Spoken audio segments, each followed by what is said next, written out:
Hi everyone, I'm Kathy Hazel Adams. Thank you for joining me today.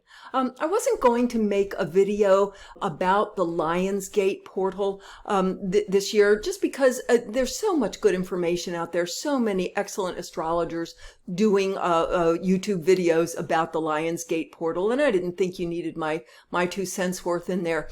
But I watched a video last night from the astrologer Brian Coulter, and then a couple of sort of things going on, believe it or not. My husband having a runny nose this morning, this is relevant, and then the parasitic infection, amongst other things, salmonella, that's sort of ripping through at least this country, the USA, with the diarrhea. There's a point to all this. There's a connection with all of this. Back to the Lionsgate and the energies that we're in right now and for the next year and a half. Let me explain. And before I go on, if you're new to the channel, welcome. If you are returning to the channel, thank you. Welcome back. Glad to see you again. And I have realized that most people don't want to spend more than 5 or 10 minutes on a video. So I'm going to try to keep this short to 5 to 10 minutes.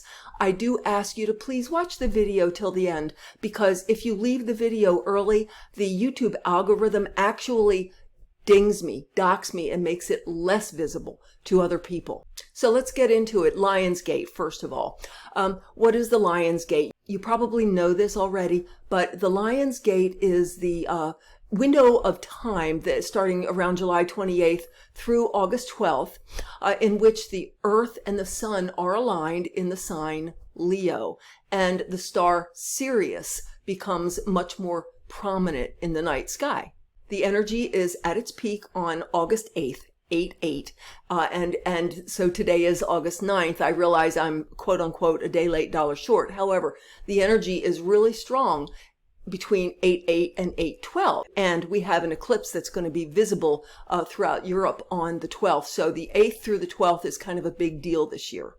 Now, why does the star Sirius matter? Again, many of you may know this, but the star Sirius was hugely important to the ancient Egyptian culture and religious practices. And there's a very strong esoteric tradition that our solar system, our solar sun, and the Pleiadian system are all really under the large cosmic system of the star Sirius. And that's why Sirius is important within this Lionsgate. The energy of Lionsgate is traditionally seen as manifestation, luck, creativity, bringing your true self forth, that type of thing. So it's a manifestation of self, which is, of course, the sign Leo is very shining your light, who and what you are, being seen.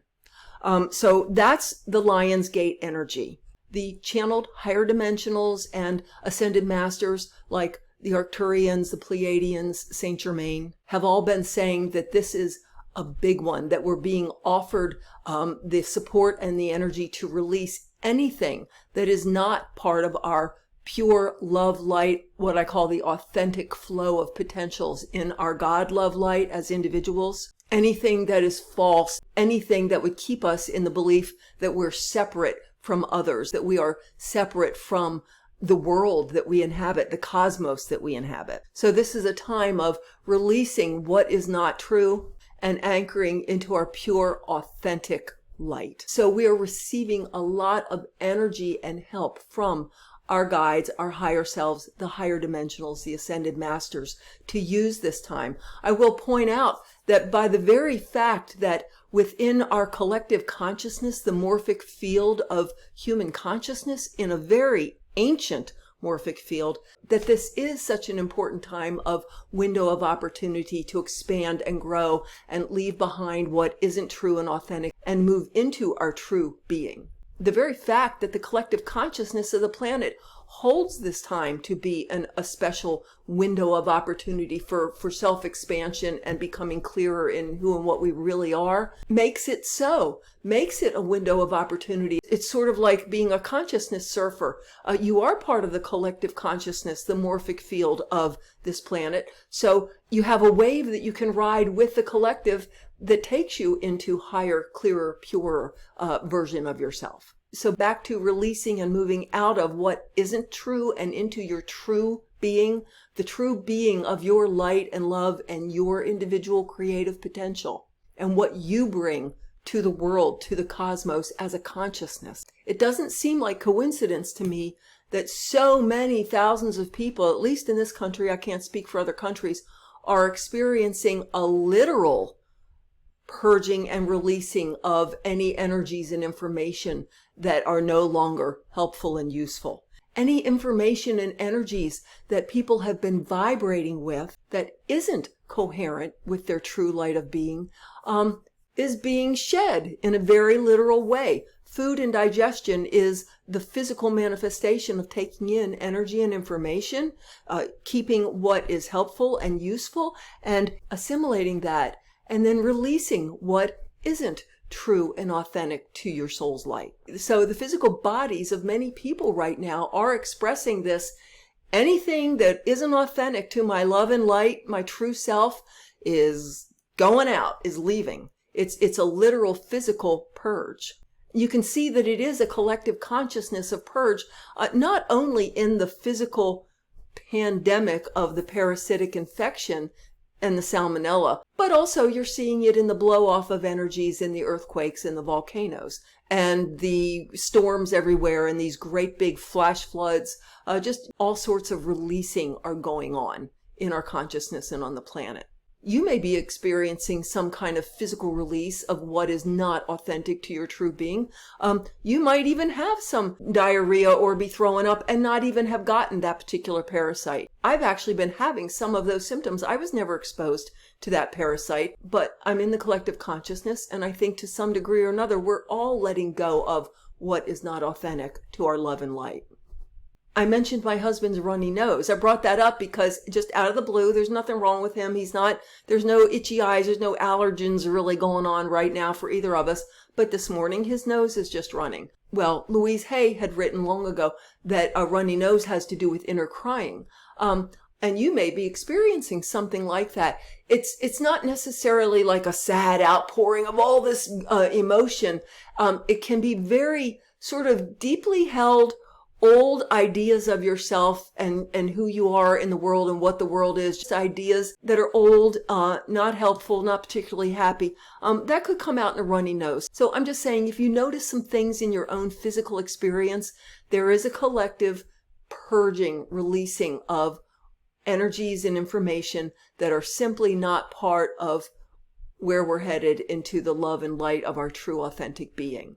And on August 12th, this Wednesday, there's going to be a full eclipse that will be viewed over a big swath of Europe and I think part of New Zealand. And the evolutionary astrologer, Brian Coulter, posted a wonderful video yesterday that I watched last night about the Lion's Gate portal, and particularly about that solar eclipse, what it really is, not just symbolically, energetically. And he talks about the karmic axis that we're going to be on for the next year and a half, in which the south node, which represents the energies we've been in, is in Leo, and the north node, which represents the higher transmuted, where we're headed with that energy, in Aquarius. And he gives a beautiful, easily understood, poetic description of what's going on with this. So I highly recommend that video. I'll leave a link in the description below. But what he points out is,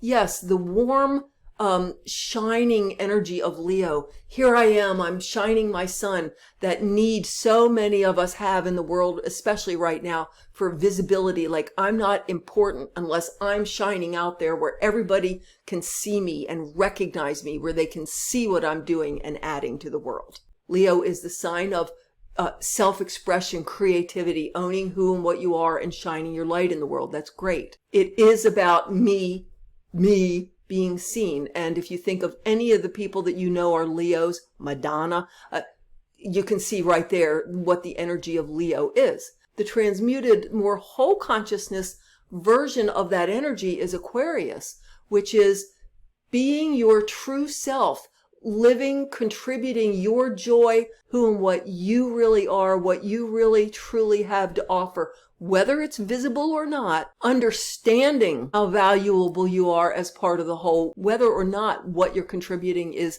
highly visible here in the physical world, and letting who and what you really are and your true love and light and joy and what feels good to you be feeding into the world consciousness, the cosmic consciousness, to be adding in a positive way to the consciousness of the whole, no matter how visible you are or not. And he renders a beautiful, almost poetic description of what that total eclipse is really doing. He said, when you watch a total eclipse, the disk of the moon actually goes over top of the sun so that you literally don't see the sun anymore, and everything goes dark for a few minutes, almost like it's nighttime. But what do you see? You see the light that the sun is still shining out into the universe. You see its aura, and you see all the other stars that are there all the time, but you can't see them because you're looking at this one really bright sun, sort of blotting out the light of everything else. And he uses that as a beautiful metaphor for the consciousness that we are, that when we transmute into the higher version of this Leo-Aquarius axis of energy, that we're still shining our light and bringing our light and contributing our light to the whole, but that we are part of a whole, and that we're one of many, many, many, many, many lights, and we are all infinitely precious and contributing to the starry sky that's full of light. And he points out that for the next 18 months, collectively, we are going to be in this sort of transition, transmutation, choice point of, are we only important and valuable if we're out there and visible and everybody sees everything we do and what we're contributing? Or do we realize and understand the true value of our whole consciousness and the light that we add out into the world and into the cosmos, and that we are, each of us, a point of light within infinite, brilliant light and love? So I hope something I shared today will be helpful to you. Please remember to give a like, subscribe, turn notifications on. It helps me out with the channel. And just a reminder that this Sunday, August 16th, I will be leading a guided meditation, mid-month meditation that I do every month. You can find out more about that on my website, kathyhazeladams.com, or go to my Patreon page, Kathy Hazel Adams, Quantum Spirit, and just click on Mid-Month Meditations collection. Have a wonderful, magical rest of your weekend and Lionsgate.